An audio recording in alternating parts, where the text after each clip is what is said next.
Hello friends, आज की इस वीडियो में बात करने वाले हैं 5 ऐसे इंग्लिश स्ट्रक्चर के बारे में जो काफ़ी इंपॉर्टेंट है और जिन्हें आप भी प्रैक्टिस में लाके अपने स्पोकन लैंग्वेज को भी इम्प्रूव कर सकते हैं।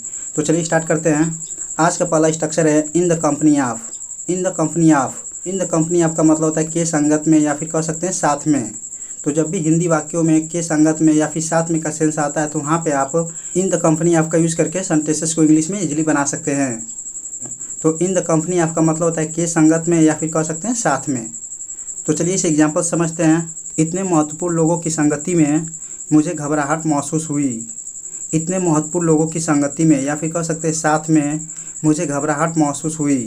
तो इस इंग्लिश में बोलेंगे I felt nervous in the company of such important people. I felt nervous यानी कि मुझे घबराहट महसूस हुई in the company of such important people, इतने महत्वपूर्ण लोगों की संगति में। तो जब भी हिंदी वाक्यों में की संगति में या फिर कह सकते हैं साथ में का सेंस आता है तो वहाँ पे आप इन द कंपनी ऑफ का यूज़ करके सेंटेंसेस को इंग्लिश में बना सकते हैं। तो इन द कंपनी ऑफ का मतलब होता है के संगत में या फिर साथ में। तो इस प्रकार आप और भी सेंटेंसेस को प्रैक्टिस में ला सकते हैं। चलिए अगले स्ट्रक्चर को देखते हैं। अगला स्ट्रक्चर है gate rid of. Gate rid of का मतलब होता है छुटकारा पाना। छुटकारा पाना यानी किसी व्यक्ति या फिर वस्तु से छुटकारा पाना।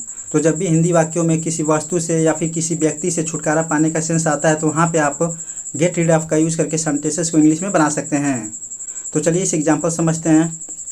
मैं पढ़ाई से छुटकारा पाना चाहता हूँ। मैं पढ़ाई से छुटकारा पाना चाहता हूँ। तो इस इंग्लिश में बोलेंगे I want to get rid of study. I want to get rid of study यानी कि मैं पढ़ाई से छुटकारा पाना चाहता हूँ। चलिए एक और सेंटेंस से समझते हैं। वह तुमसे छुटकारा पाना चाहती है। वह तुमसे छुटकारा पाना चाहती है। तो इस इंग्लिश में बोलेंगे she wants to get rid of you. She wants to get rid of you यानी कि वह तुमसे छुटकारा पाना चाहती है। तो इस प्रकार जब भी सेंटेंसेस में छुटकारा पाने का सेंस आता है तो उसके लिए आप गेट रीड ऑफ का यूज़ करके सेंटेंसेस को इंग्लिश में बना सकते हैं। अगला स्ट्रक्चर है a lot of. A lot of. A lot of का मतलब होता है बहुत ज़्यादा या फिर बहुत अधिक। जैसे अ लॉट ऑफ मनी यानी कि बहुत सारा पैसा। अ लॉट ऑफ पीपल यानी कि बहुत से लोग। अ लॉट ऑफ वर्क यानी कि बहुत अधिक काम। तो बहुत अधिक या फिर बहुत ज़्यादा के लिए हम अ लॉट ऑफ का यूज़ करके सेंटेंसेस को इंग्लिश में बनाते हैं। तो जब भी सेंटेंसेस में बहुत अधिक या फिर बहुत ज़्यादा का सेंस आता है तो उसके लिए आप अ लॉट ऑफ का यूज़ करके सेंटेंसेस को इंग्लिश में बना सकते हैं। तो चलिए एग्जाम्पल समझते हैं। जैसे मेरे पास बहुत अधिक पैसा है। मेरे पास बहुत अधिक पैसा है। तो इस इंग्लिश में बोलेंगे I have a lot of money. I have a lot of money यानी कि मेरे पास बहुत अधिक पैसा है। तो इस प्रकार आप भी इस तरह के सेंटेंसेस को इजीली इंग्लिश में बना सकते हैं। अगला स्ट्रक्चर है something or other. Something or other यानी कि कुछ न कुछ। कुछ न कुछ।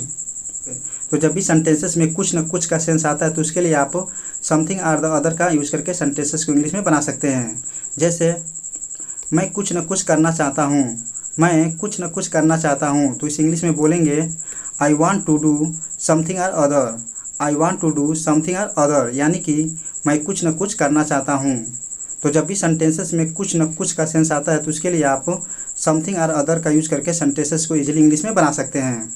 तो समथिंग और अदर का मतलब होता है कुछ न कुछ। अगला स्ट्रक्चर है नो यूज। नो यूज यानी कि यूजलेस। तो नो यूज का मतलब होता है व्यर्थ या फिर कह सकते हैं बेकार। तो जब भी सेंटेंसेस में व्यर्थ या फिर बेकार का सेंस आता है तो वहाँ पे आप नो यूज या फिर यूजलेस का यूज़ करके सेंटेंसेस को इजीली इंग्लिश में बना सकते हैं। तो चलिए इसके स्ट्रक्चर को समझते हैं। सबसे पहले हम सब्जेक्ट लिखते हैं, उसके बाद नो यूज लिखते हैं, उसके बाद जो भी वर्ब है उसमें आईएनजी का यूज़ करते हैं, उसके बाद अदर वर्ड्स। जैसे रोने का कोई फ़ायदा नहीं है। रोने का कोई फ़ायदा नहीं है या फिर कह सकते हैं रोना बेकार है। तो इस इंग्लिश में बोलेंगे it is no use crying.